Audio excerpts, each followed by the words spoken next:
The Amelia Island Concours has been around for 18 years. This year it celebrates the 50th anniversary of the GT40, the Porsche 911.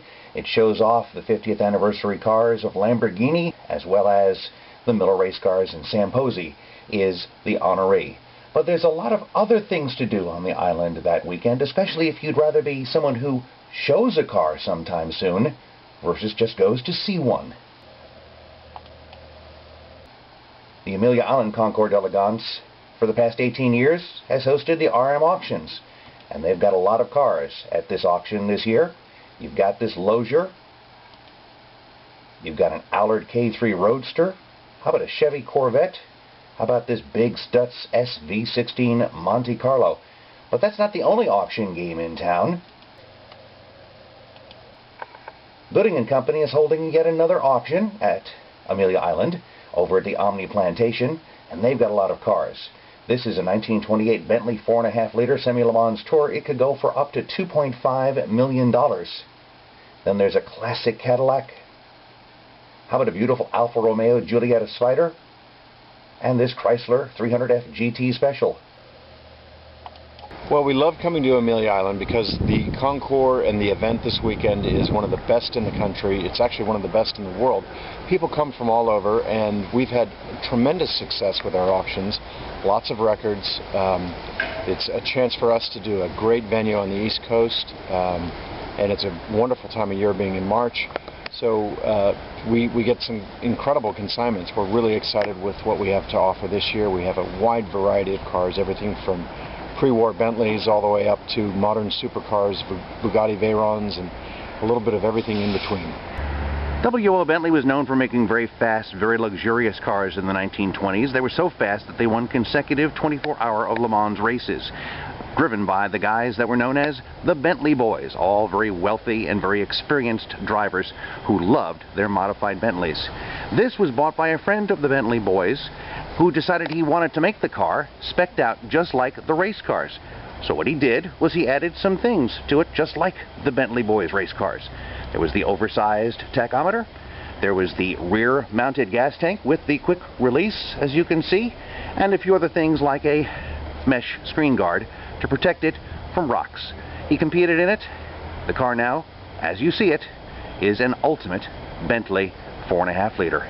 It's a semi-Le Mans spec, which means it was built to Le Mans specification in Tim Birkin's shop at the request of the original owner. And there are many Bentleys now that have been built to look like this car originally looks. It's very rare that very few of them were built this way originally, and this is one of them.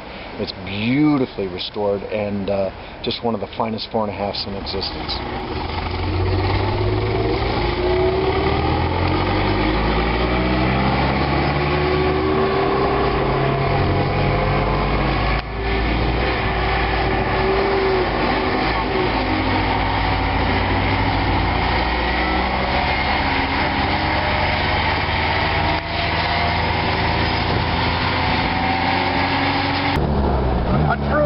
Experience here. You sit high in this Bentley, but you can feel the 130 horsepower. You can hear the whine of its gears. The steering, obviously a little looser, but the feel just as exhilarating, right, David? Right. It's actually, I feel more comfortable driving this car at speed than the Allard by comparison. It's a heavier car, but somehow tighter, actually. Everything is very direct and crisp.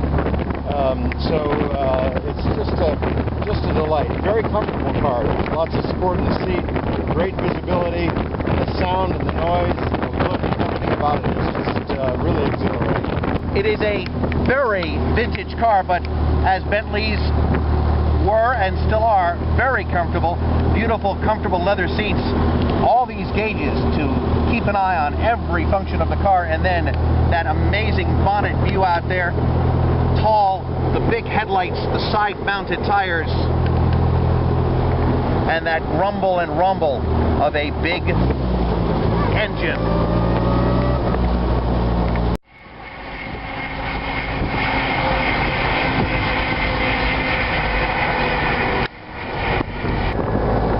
289, this is an amazing car to ride in. I've been in one before. AC/DC's lead singer has one of these, Brian Johnson, called Thunder Guts, and I've had the honor of being in it.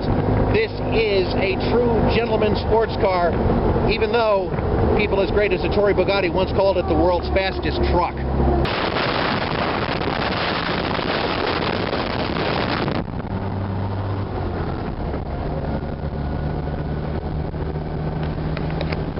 Sidney Allard had the right formula for sports cars in the 1950s. Lightweight platform and a big engine. In fact, many Allards carried Cadillac, Chrysler, and Mercury flathead V8s. American horsepower with lightweight bodywork, all underneath that one leather strap. This car, though, had an option done in the early 1960s. Its owner decided he didn't want a Mercury flathead and stuck in a 289 AC Cobra V8. It made it a very powerful and very lightweight Allard. But I've got a local connection with this car. It was owned by my mechanic's father-in-law, Otto Bowden, and I sat in that cockpit once saying to myself, boy, I'd love a ride in it. Let's go.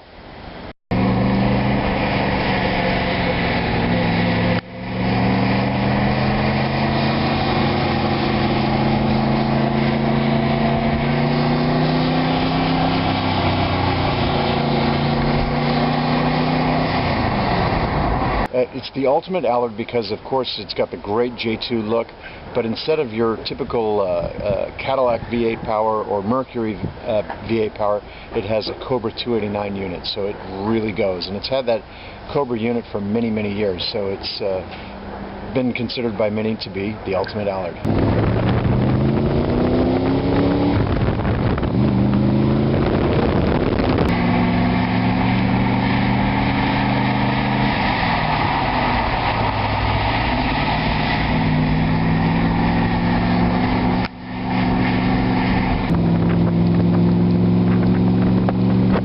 You probably can't hear me over the wind noise, but I will tell you this 289 Cobra motor sounds fantastic, and the view over this bonnet through this little windscreen is amazing as Allard cycle fenders rattle and shake, typical of that kind of car.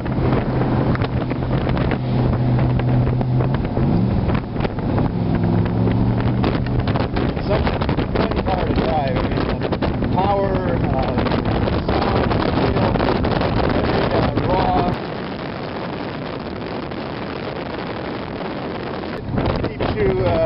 keeps you alive and awake and paying attention. It's hard to believe that Sidney Allard actually came in third at Le Mans in one of these J2s. It is a testament to his skill and driving.